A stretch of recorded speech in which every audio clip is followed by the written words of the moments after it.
Most times in the shop, we're dealing with new products, right? We start with the leather hide and cut it up and make something new out of it. But occasionally we get asked for repairs and cleaning jobs. So today I want to talk to you about cleaning leather. We had a really cool project come in. There's actually two of these. They were tooled up years ago and have been sitting around collecting a whole bunch of dirt and dust, and they need to get cleaned up because the guy's going to go ahead and make a wall hanging out of these. But there's a lot of dirt in here. So I just wanted to take a chance to show you step by step how we're going to go about cleaning things. Again, I just went to the storefront and actually grabbed one of our Duff's cleaning kits. So this is Duff's Leather Care is going to be what we're going to be using on this today. The soap I'll show you here in a minute, but there's two options in here as well as different cleaners or applicators. So we're going to turn around, show you that, and show you the process so you can use this same idea to clean up anything that you need to clean for leather goods. All right, so this is what we're working with. We got the cleaning kit here, which I'll go ahead and just show you right there. Duff's Leather Care. We can link some stuff up to there so you have the options, but I'm going to talk to you about other options as well as we go. This kit here, the things that I'm interested in right now for this kit is going to be, there's two different types of soap as well as two different applicators. So we got the big sponge applicator. I'm going to definitely be getting this guy out. And then there's this bristle brush, kind of a softer bristle brush. We'll wind up using that a little bit, I think, because we have some of these cuts and things to get down in. Now the two different types of soap here. This one here is the glycerin saddle soap. This one here, you can kind of see it's a harder glycerin, and this is what we're going to wind up using. You can use Phoebe's makes another product. They have a glycerin saddle soap as well, so that one's just fine too. I don't know, there may be other brands. Duff's and Phoebe's are the two I'm familiar with, but either one of those, that's what we're going to be using. The other type of soap that they have in their kit is this liquid Castile soap. This one here, I don't know if you can hear that, a little more of like a lotion consistency on that, but this has more of an antibacterial properties to that with the Castile. So if I had somebody in the other day asking me about a product that had been out in the barn, got a lot of bird poop, things like that, I'm like, I don't know, I'd just rather clean that up a little bit extra, so recommended that to them. But we're not using that today on this. This is more just some dirt and dust and things, so we're gonna clean it up here. I have a little dish of water, nothing fancy, just regular water. And then I also just have a regular rag sitting here too. But we're gonna start. I'm gonna get a little bit of water on my sponge here. And I'm gonna just run this across. Straight water to start with here. You're gonna see this is gonna start getting a little bit of the dirt and grime pulled.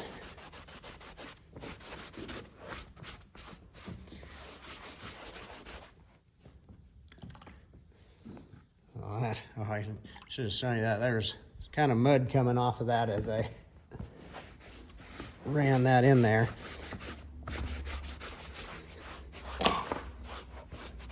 It's not an overly delicate process. I'll wring that back out a little bit there. Right. Now I'm going to get a little bit of water here. I'm going to rub on this glycerin, get some of that soap in on our sponge. You can see this is just going to lather up a little bit here.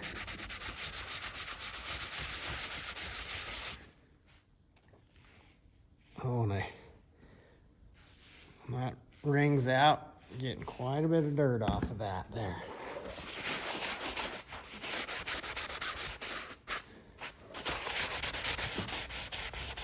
You got to remember, this took years of dirt build up, So it's gonna take a little bit of that elbow grease getting this out here too. I'm not soaking, just trying to soak this piece all the way through. We're just getting the kind of on the surface here. It's not like we're casing that leather to tool it or anything.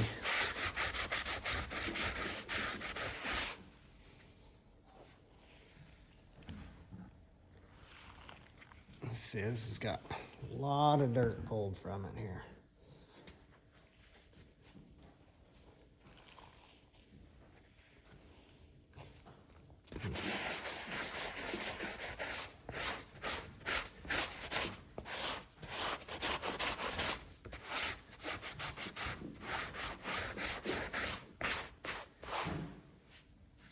I actually have one more dish of water over here I'm going to bring into play. This is clean water that can allow me to get some of that dirt and soap and grime out of my sponge. See how much of that pulled? Man, a lot. I'm just going to give it one more little wipe down here.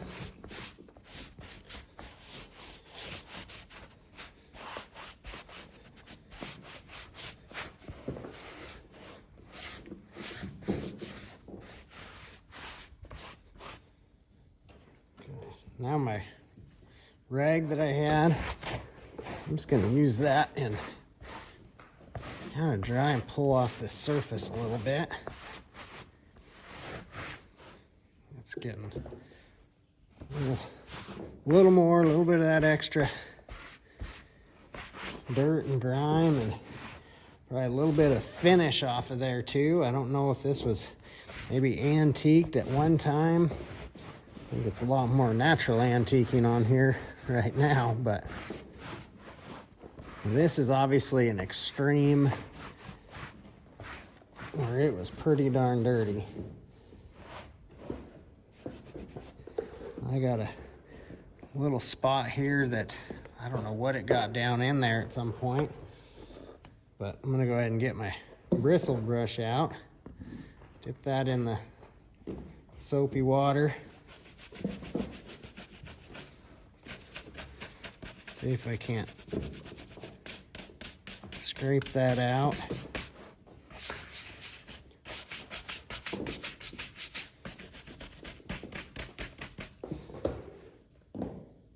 Looks like it was actually paint of some kind that got on there. So we're gonna grab a little scratch awl here and see if I can't pop that out of there. Look at that. I think that was some paint there, so get that kind of peeled up out of there. That brush, looky there, no more white paint on our leather. So much better. Okay, I'm gonna go across with this brush. This is helping to kind of pull any of the, whether I'm seeing just soap kind of bubbles and suds there. It's kind of pulling or settling that, or highlighting other spots. That is what happened. This thing got splattered paint on it at some point, but that soap loosened that up enough where now we're able to pull those spots right off of there.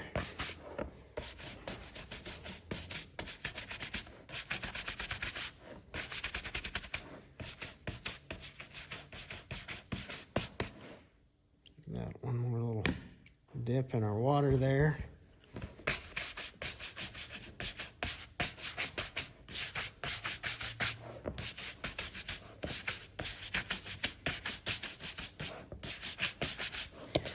Now when we're doing this process, this is pulling out of the dirt, but it's wetting it down. And once this dries, we're gonna need to condition this leather too, because it's been sitting, it's been drying with all the elements over the years. And then anytime that we're wetting it down and drying it, and that moisture is absorbing out of there, it's pulling even more of those natural oils and things out of there. So we're gonna need to recondition that as well. But I kind of want to just do these one at a time so we can see the difference one to the other. So I told you I had two of them here. So this is the one that we haven't cleaned up yet. Still see a bunch of the old water stains and marks and lots of that deep caked in dirt. This one's already looking better and cleaner for sure, but this is wet now, so we're gonna have to let that sit and dry, and we'll let that dry. Who knows how long it'll take here, but we'll cut the film and come back and see what that looks like and talk about how we're gonna recondition that and put the new finish on there. Okay, we're already seeing a big difference between these two. This obviously the one that we haven't done yet, still dirty and grimy. This one, much cleaner. Starting to get pretty well dried out there. So now we're gonna look at conditioning. Again, we talked about that being dried out over time, so we're gonna come in and put an oil back in there. We're using Duff's products, so I'm just gonna stick with Duff's for this project here. So this is his leather conditioning oil.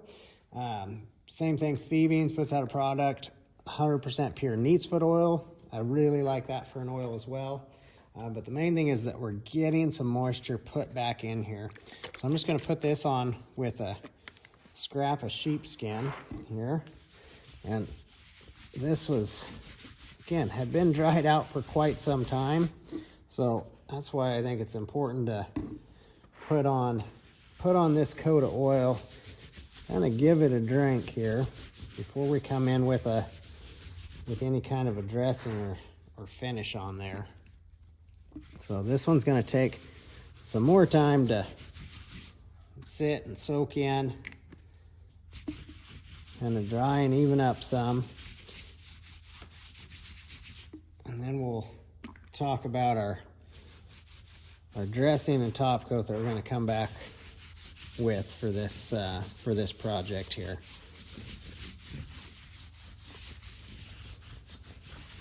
Okay, simple as that. We're gonna let that one sit. Be back for the next step.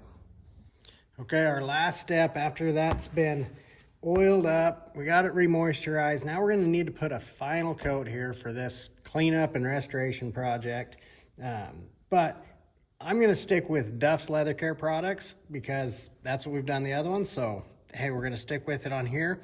So we're gonna use the all natural leather dressing as our top coat.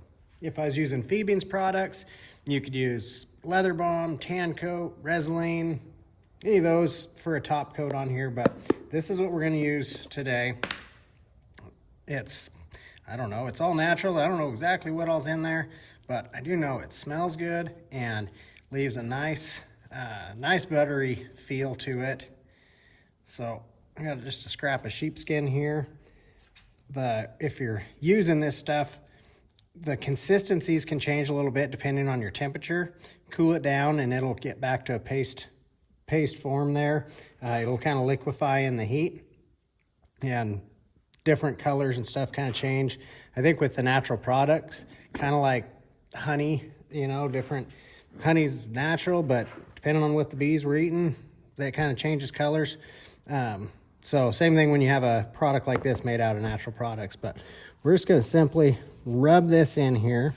Now this stuff can buff after too. Well, if you've left that sit for a few hours, you can come back with a dry cloth, buff it up, and bring a little bit more of a shine to it.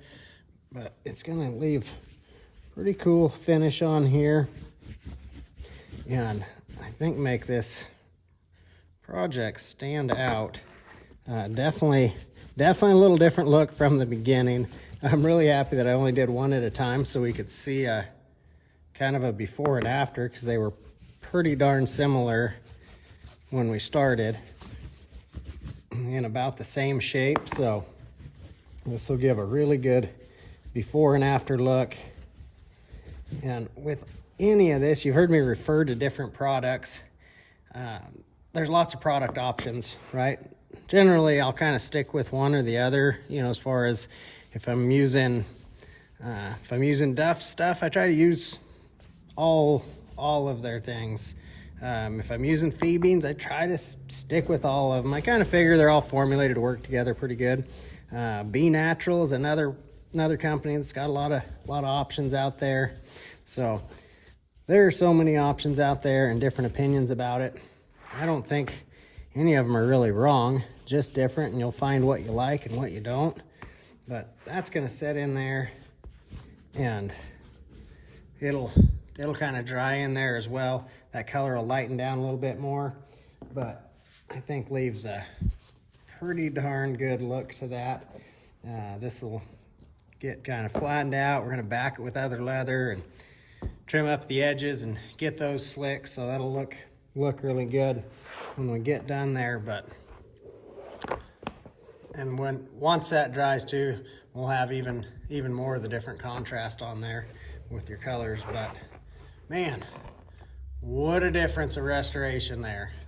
I'm excited. This one's going to continue to lighten as it dries and sets. But don't be intimidated, don't be afraid to go at cleaning a piece up.